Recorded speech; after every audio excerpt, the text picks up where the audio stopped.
Day 42 of our 60 days of basic networking. Let's go!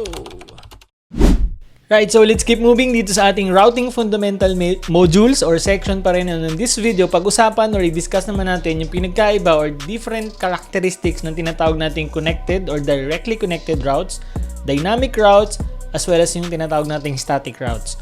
Okay, so first, let's talk about the connected. So kapag tinawag nating connected or directly connected, ito yung mga routes kung saan or physically connected yung router natin. So when you look at the routing table, ang symbol niyan is letter C. Meaning, directly connected yun. For example, R1 directly connected kay R2 and kadalasan or lagi, 100%, they are on the same network. Okay, yung directly connected network natin or connected network are directly connected, meaning they are on the same subnet or they are on the same network. Ibig sabihin, if for example, itong R1 natin, sabihin na natin ito yung FA01 or FA01, yan. Sabihin natin gumagamit siya ng 192.168.1.1 and then /24. So, dapat yung IP nitong router 2, sabihin natin FA01 din yan, dapat pasok din siya dun sa subnet na yon. Kung sila ay para gumana or para magkita sila. Kasi nga, they are physically connected sa isa't isa. So, yun yung pinagkaiba or yung kaibahan ng tinatawag nating directly connected. It's being automatically added to the routing table once you configure a directly connected router. So, kapag ka naglagay ka ng IP address dun sa interface, katulad ng nandito, tapos in-up mo or ninoshot mo yung interface na yun, automatically mag-up yung interface. And then kung parehong router is na-configure ng ganun or parehas nag-up yung interface nila tapos nasa tamang network nga sila, they will see each other. So pag chinek mo si R1, makikita mo dun sa routing table niya, meron kang letter C with that directly connected network. Ganun din kay R2. Okay, so hindi natin kino-configure or hindi natin, hindi natin kino-configure yung directly connected. Automatically siyang na-learn nung router mo once you turn up and configure the interfaces of your router. You get the point? So when you look at the routing table, kapag nakakita ka ng letter C, that means that is connected or directly connected network.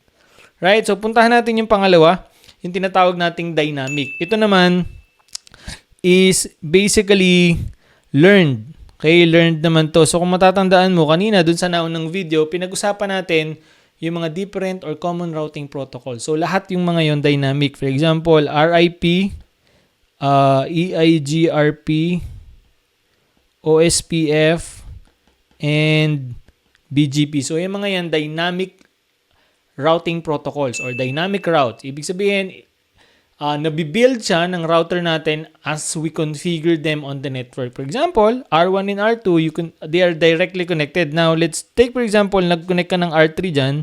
Okay, pwedeng matutunan ni R1 kung ano yung mga connected kay R2, which is R3, or kung meron pa, for example, meron pa dyan, via a dynamic routing protocol. So, kung i-configure mo RIP, o kaya naman EIGRP, OSPF, or BGP, pwede niyang ma-learn as long as tama yung pagkaka-configure mo. Ibig sabihin, hindi mo na siya kailangang manually code or manually configure kay R1, kay R2, kay R3. Automatic siyang ma-learn using these routing protocols. So that's why yung mga routing protocols na diniscuss natin sa naunang video, itong mga to, they are considered to be a dynamic routing protocol. Once you configure them sa mga routers, tama yung configuration, tapos tama yung mga parameters, those routers will automatically learn all the routes from those neighboring routers. Make sense? Ibig sabihin, hindi mo siya manually kinu-configure, automatic siyang nalelearn. Okay, so ang difference nung connected is si connected or directly connected networks, automatic din siya nalelearn, pero it's on directly or physically connected routers lang. With dynamic routes or dynamic routing protocols, even remote networks or even remote routers, it can be learned as long as tama yung pag-configure mo dun sa mga dynamic routing protocols. Okay, kasi ito, hindi nito ma-learn yung pagka sabihin nating directly connected or connected networks, hindi mo ma-learn yung kay router 3. Kaya si R2 at si R3 lang ang pwedeng maging connected. O kaya naman si R1 at saka si R2. Kasi yung sila lang yung physically or directly connected sa isa't isa eh, di ba? Now, when it comes to R1, para ma-learn nyo yung kay R3, you need to have either dynamic routing protocol or dynamic routes configured using these routing protocols, or yung pangatlo natin na tinatawag, which is hindi na makita. Burahin ko lang. Okay, static yan. Okay, so kita naman siguro ito.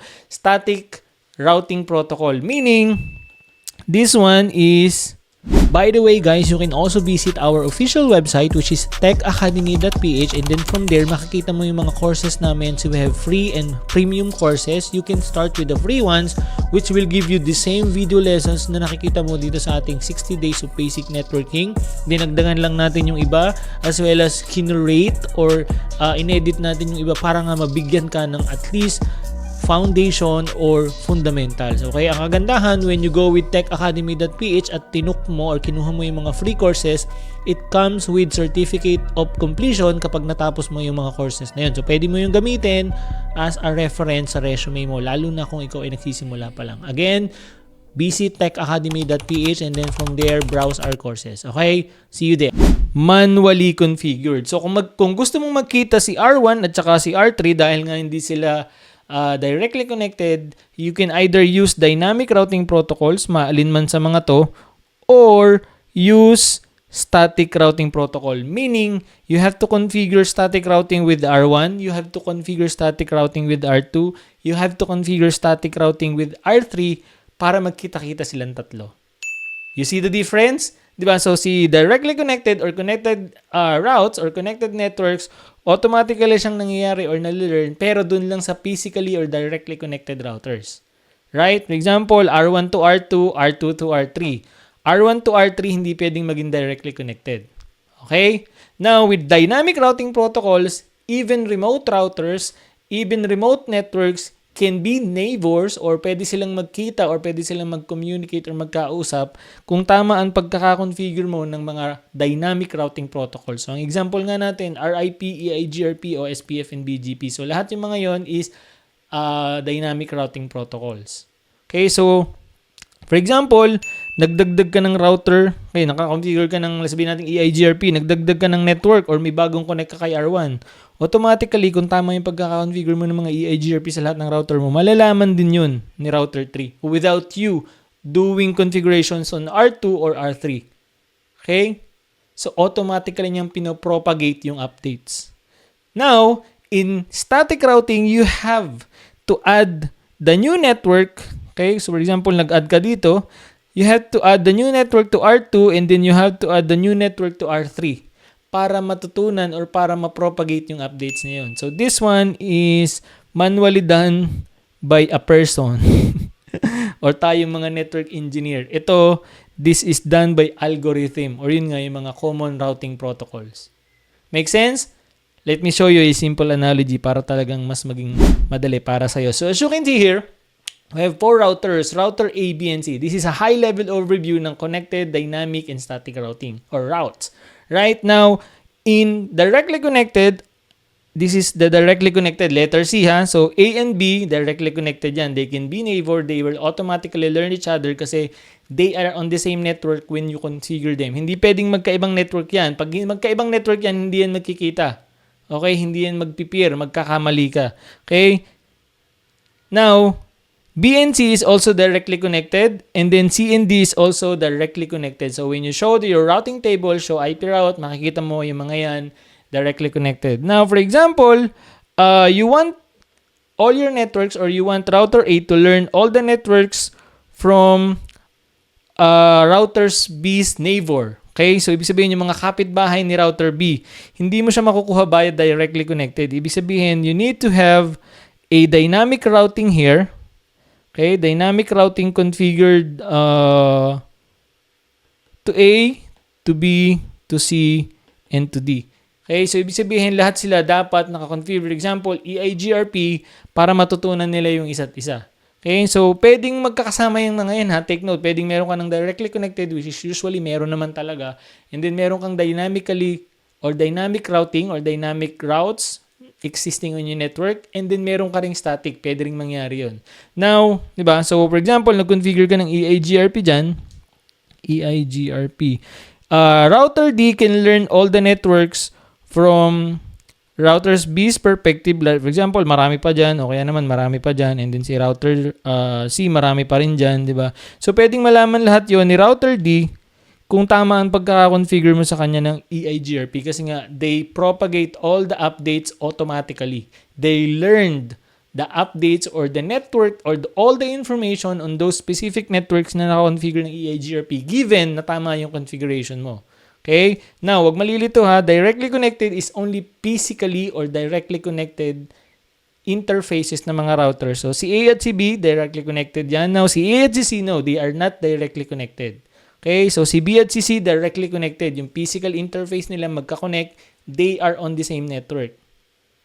Make sense? Now, aside from dynamic routing protocol like EIGRP, I can also connect from router A to router D through a static routing. Ibig sabihin, ako as network engineer, for example, ako yan, I configure static routing here para i-advertise yung network ni router B. I configure static routing sa router B para i-configure or i-advertise kumbaga yung networks na mayroon sa router C, and then lahat yan pupuntahan ko yung mga router na yan para mag-configure ng static routing kasi nga it's manually being done by an administrator, by a person. Nagigets mo yung pinagkaiba? So, if I configured static routes with all of the routers ng tama, I can also connect from A to D via static routing. Makikita nyo yun. Ang problema, let's say for example, okay, dumami yung router or dumami yung networks kay router C. Nagkadagdag yan. And then kay router A, nagbura, nawala. Nawala. Galang, palitan natin ng white. So, nagbura.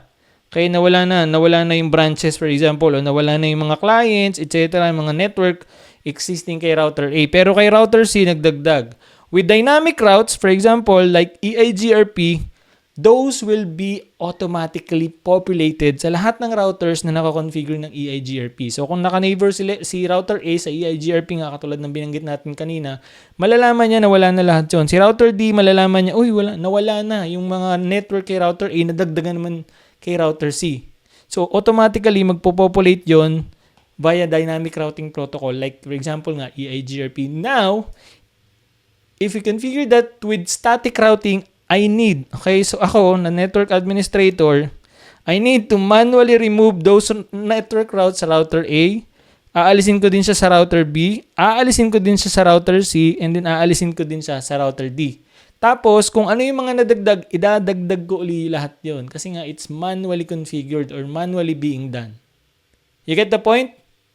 Very good. So, that's basically how connected or directly connected versus dynamic versus static routing. Now, static routing is always being used pa rin in the industry or in the networks today with some of the critical devices. For example, your servers, kailangan naka-static route doon sa ganitong router. O kaya naman, router to router din. O kaya router to switch. Pwede yung mga key devices. Pero, in propagating in all of your network devices, in the whole infrastructure itself, we always use dynamic. Kasi, for example, sabihin na natin you have 200 routes or subnets. Every time na may babaguhin, every time na may aalisin, every time na may idadagdag, if you're using static or if you're using manually configuration like static routing, lahat yun ima-manual configure ng mga network engineers mo. Given that it's being done by a person, it's prone to error and then tedious. Imagine, you have to log into all of the routers and then manually configured, adding routes kung magdadagdag, removing routes kung magtatanggal. Right? Now, kung malaki yung network mo, you have thousands of routers, you have thousands of subnets, you have thousands of networks. Dudugo kamusta naman yun? Diba? So, hindi yun feasible, hindi yun pwede, hindi yun advisable. Now, with dynamic routing, once we configured the dynamic routing protocol like yun nga, EIGRP, RIP, o SPF, or BGP, they will automatically update all the information na nakukuha nila once you made the changes in your network. So, automatically, natututunan nila yung mga bagay na binago mo or mga dinagdag mo or inalis mo in your infrastructure without you touching every routers or without you touching every network devices na meron tayo. Make sense? So, let me show you a simple example here para makita mo in your screen kung nasa na yun. Okay, so you can see here, this is taken from our advanced OSPF lab na pwede mong makita in our OSPF section. And basically, makikita mo dito, I'll show. Okay, kita mo, di ba? So, show IP route ako. Hindi ko na muna i-discuss yung the whole configuration or the whole diagram itself. It's on our OSPF advanced configuration. Nakikita mo yan. Pero gusto kong makita mo is basically this one, the routing table. So, kung makikita mo, di ba, ito yung mga codes. Now, if I have a directly connected network, that means I would have letter C. Meaning, ito, okay, I'm on router 3. Kung makikita mo, R3 yan. And then, kung check mo sa diagram natin, si R3 yung nasa gitna. Di ba? Si R3. So, si R3 is directly connected to R2 and R4. Diba? Uy, anong nangyari? Nawala. Nag-quit yung GNS3 ko. Yun. So, directly connected siya kay R2, R4, R5, and so on. You get the point. So, if you check kung ang directly connected, kung ano yung mga networks na directly connected sa kanya, yun yung may mga letter C. So, as you can see, kung ano yung interface niya, naka-network or same subnet din yun with the router na directly connected sa kanya. Katulad nga na diniscuss ko kanina, yung directly connected routes or directly connected routers are physically connected sa isa't isa. They are on the same network. Okay? Now, in dynamic routing, for example, this one has an indication of OSPF, inter-area. Pero wag mo na munang pansinin yun. Okay? This one is external area. Pero makikita mo, they are not directly connected. Pero nalilearn pa rin ni router 3 from different routers or different networks via a dynamic routing protocol, which is OSPF. Okay, so yun nga lang, wala tayong static routes dito. Pero if ever, for example, I configure a static route here at gusto kong lahat sila ay nagkakakitaan via static route, lahat yan is i-configure ko manually. And then makikita mo sa routing table niya, meron siyang nakalagay na letter S na code or dito, sign. Makikita mo letter S. Okay, pero hindi na natin gagawin yun. I just showed you this one para magkaroon ka ng idea how it looks like when verifying or looking at the routing table. So again, balikan natin yung ating discussion. For connected routes, they are physically directly connected sa isa't isa. Dynamic routes, they'll automatically learn even from remote networks. Static routes, they can be learned, kaya lang they need to be manually configured. Okay, so yun yung pinagkaiba ng mga yun. I hope itong lesson na to nakapagbigay linaw na naman sa'yo, nakapagdagdag na naman ng kaalaman sa'yo about directly connected, dynamic, and static routes.